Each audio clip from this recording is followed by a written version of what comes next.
Hi there, little bit of a different one from me today. Today's focus is really about mental health, in particular therapy. Bit of a stigma, I think, still. So I'm going to put it out there and say I have done lots of it several times with mixed results. So you might relate, you might be wondering whether to go for it or not. Hopefully this will help you decide which way to go and what things can help or hinder. Apologies for this face. I'm sure I've said this on a lot of my videos, but I am tired. When does the tired part of motherhood end?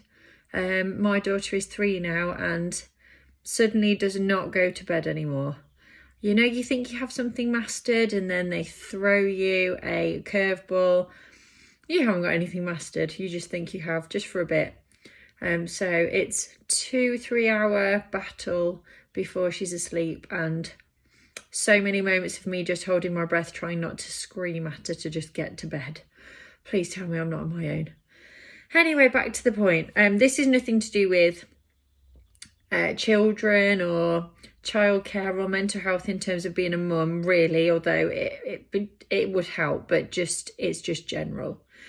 So just to go through what I've had then. I'll keep glancing that way because that's where my notebook is, because I've had so much I needed to write it down. So first of all, I have done a video on panic attacks, and that is my starting point really. So it might be an idea to watch this and then go back and watch that. But basically, in summary, I had a few very difficult, but horrendous months of having panic attacks without knowing what they were. And if you've ever had one, it feels like you are having a heart attack. It feels like you're going to die. If you know what they are, that helps a bit. It helps a lot, in fact, if you know that they are normal, that they will pass, that they don't hurt you. Those things, if somebody tells you them, are amazing. When you don't know what's happening to you and you think you're going crazy, it's really hard to talk to anyone about it. So I did get some help in the end, because I told somebody that I worked with at the time that I wasn't sleeping very well. I've never slept very well. I can't really just blame my daughter for that one, though slightly now. And they said, oh, why don't you try speaking to these people, because there might be something behind it. And that company was called IAPT, part of the NHS that deals with talking therapies, if you like. And I had no idea where to reach out, so that was the only way to go. So I did go that way. And they put me onto a stress management course. I am very into things like being fed information. I was always one at school that liked making loads of notes and that kind of thing. I like note-taking, learning. So I responded really well to that, and that was in kind of a classroom situation with other people, and it was a taught kind of slideshow course, just educating you on how the brain works in response to stress, what panic attacks are, how to sleep better. I mean, looking back now, it was kind of a pointing out the obvious kind of thing, but it's not when you don't know it. It frustrates me that kind of education isn't fixed into compulsory education for teenagers, because it affects so many of us, and it's hard to know who to talk to about it, or whether it's okay to talk about it, or if it happens to other people or not. So that was a huge turning point for me, because I started to feel like I was one of many instead of one on my own. So that was really helpful. That was through IAPT. Further from that though, I kind of thought, oh, I'll be all right now. It doesn't work that well though, does it? And there were 2 particular things that I worked out I was struggling with. One was going anywhere unfamiliar, to the point of leaving the house.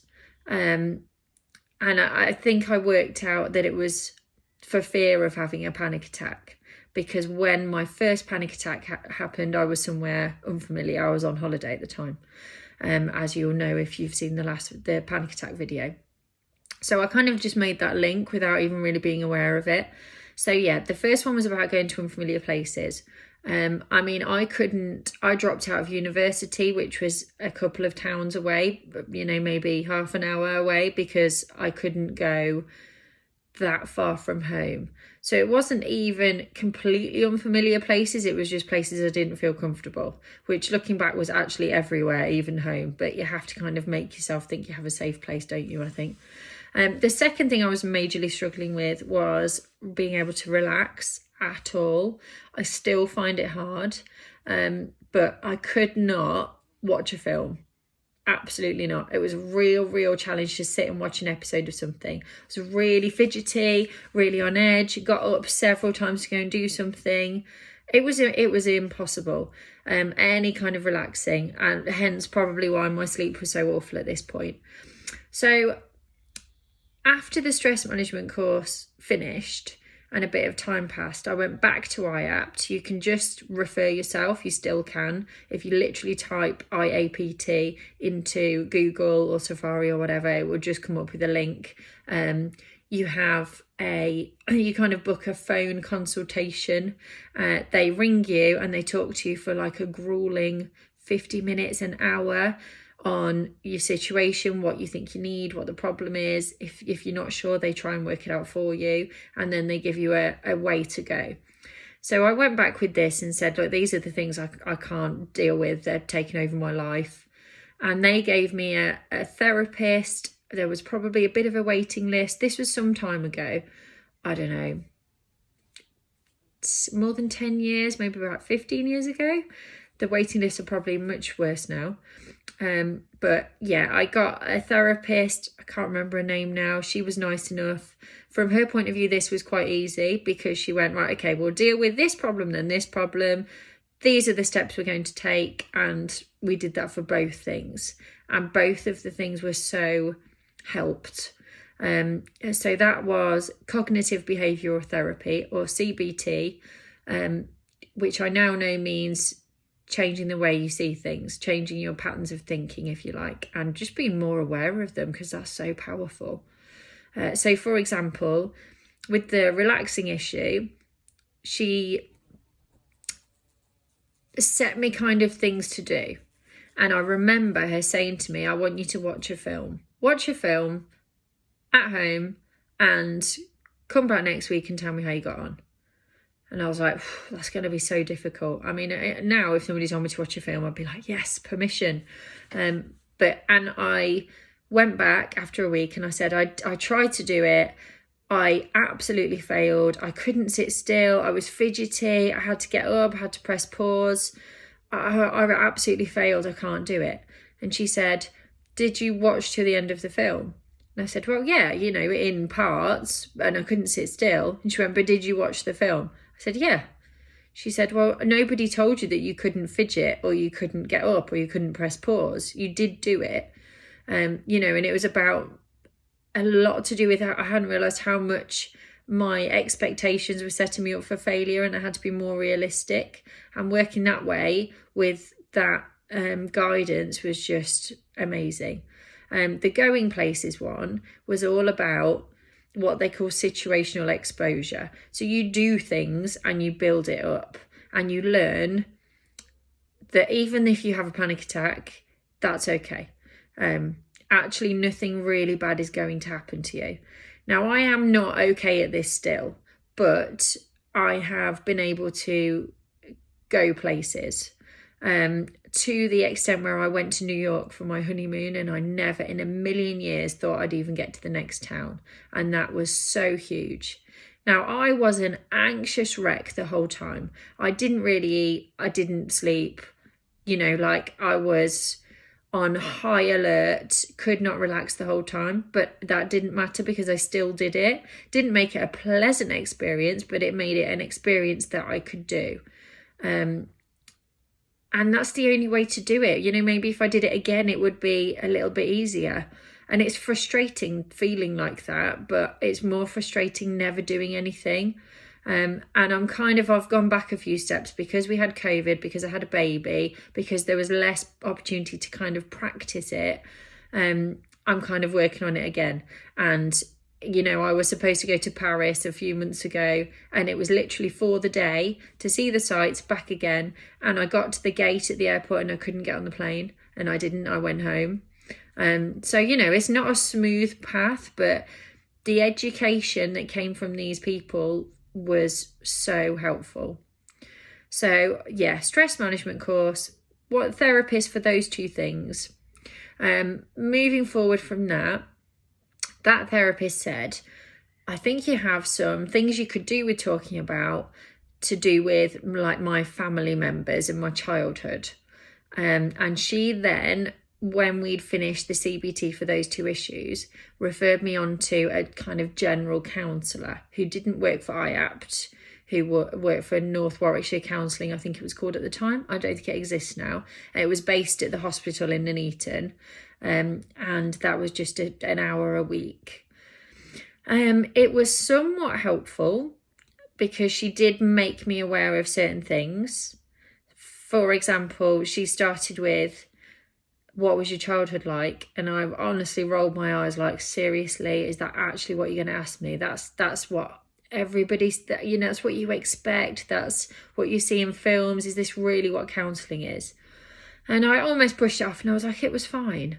I really don't need to talk about that. That's not what I'm here for. I'm really fine there. Can we talk about, you know, relationships or work or whatever? I can't even remember what the big issues were at the time. And she went, well, you know, just indulge me. Just tell me about it. And it's mixed, because in that kind of first hour, she half made me majorly aware of reasons why I am like I am, which was helpful and informative, but she also half kind of destroyed the perfect childhood I thought I'd had. So, you know, swings and roundabouts. In the end, she was just a little bit too informal with me. She almost became like a friend, and she would say things like, oh, you know, if I could go and have a word with your mum, I would, or if I could go and do this, or I think this. And sort of, even though I'm not by any means a trained counsellor, I am aware that there's a certain amount of distance you're supposed to keep, and I felt like we were crossing it. So I kind of ended that there and thought, well, you know, that's all right. I can work with what we've done so far. That was it for a while. Sort of carried on with life, trying to implement things I'd learned along the way. Tried to be a bit more honest with family members when I want to say no to things, because I'm very much a people pleaser. Things like that. I kept it in the back of my mind. I'm not going to go into this one in massive detail because it's not fair to the people I'm talking about. But once I was married, there were issues and worries, and I wasn't sure I should be married. I wasn't sure I should be in that situation, to say the least. I mean, I was completely torn up over it and had no idea what to do. And I thought, I don't feel like I trust my own judgment. I don't know where to go. I've talked to professionals before. I'll do it again. Maybe they can help me work out the answer. And I did go to counselling again. This time I had to pay for it. And it was a charity in Nuneaton called Sycamore Counselling, which is Christian based, but that doesn't actually really come into it. And you just pay what you can afford. At the time, I was off work sick, I think, with stress, which I will get to in another video. The one after this probably. But I think I paid £5 a week, which I've still resented because I'd only had the help for free before, to be honest. But it's, you know, an absolute pittance compared to what you can pay. It's like 60, 70 quid an hour easily when you just look online. I don't know whether I'd say it was reflected in the quality of counselling, but again, got to a certain point. I did find out what I should do, and I did leave my marriage in the end. But at the point where I left, the counsellor said to me, oh, well, you know, you came here to work out what to do about your relationship. You've worked it out. Off you go, kind of thing, and kind of signed me off. And then I went into the most difficult few months of my life, being on my own, trying to move out of a family home, sharing custody of my daughter, explaining everything to all the people that wanted to know. It was huge. And my support had been kind of whipped away. So I'm going to say I didn't appreciate that. And secondly, again, by the, I probably had that counselling for more than 6 months, this one. And by the end of it, it was a guy this time. And he was almost telling me more about him every session than I was about me. And he'd be like, oh, okay, yeah, I empathise with that situation because this and this happened to me, which is fine. But he'd take up a good chunk of the session telling me about him. And I'd sit there thinking, that's not really how it's supposed to go. So that one was mixed. The other thing I found about counselling is it brings everything up and then it kind of leaves it there. It's hard to know what to do with it. CBT is so practical. It is so like, okay, this is the situation. This is what we can do to help it. We're going to take these steps and make it better. And it pretty much, it's very effective. Counselling just brings everything up and then goes, okay, live with that now. So I'm not really sure it's for me. I'd say if I needed any help again, which I'm sure I will always go back to it. If I knew what I needed help with, I'd go straight for asking IAPT for CBT. If I didn't and I was all in a muddle, I might have counselling to work out what the issue is and then try and have CBT for that specific issue. Because counselling as well, especially when you have weekly sessions, you might be talking about something in particular, but you end up going, oh, I had a really bad day at work today. And you kind of get distracted and you feel like this pressure to talk and to fill the time. And on your way there thinking, oh, what exactly do I need to talk about today? And it's quite difficult. And I don't know if it's the same with all of them, but he would kind of just sit there and look at me and wait for me to start talking. And I found that hard. So it depends. I mean, in some ways, if it was free and there was just somebody I could chat to for an hour a week about whatever, that's quite handy. I suppose that's what friends are for, but maybe I need better friends. So yeah, definitely mixed, but CBT is the way to go for me. If you have any questions at all, need any links, anything like that, please comment below. I would love to hear any other experiences because I actually don't know anyone else that's gone into therapy at all, or if they have, they've not told me. I think a lot of people could benefit from it. And the main thing for me is just the education of why we feel a certain way. That is empowering. So if you do things or you have habits or you have ways or things that you don't particularly like about yourself and you don't know where they come from, counselling could be good for that, but kind of prepare for what you're going to do with that information once you know it. Okay, thanks for watching. Bye for now.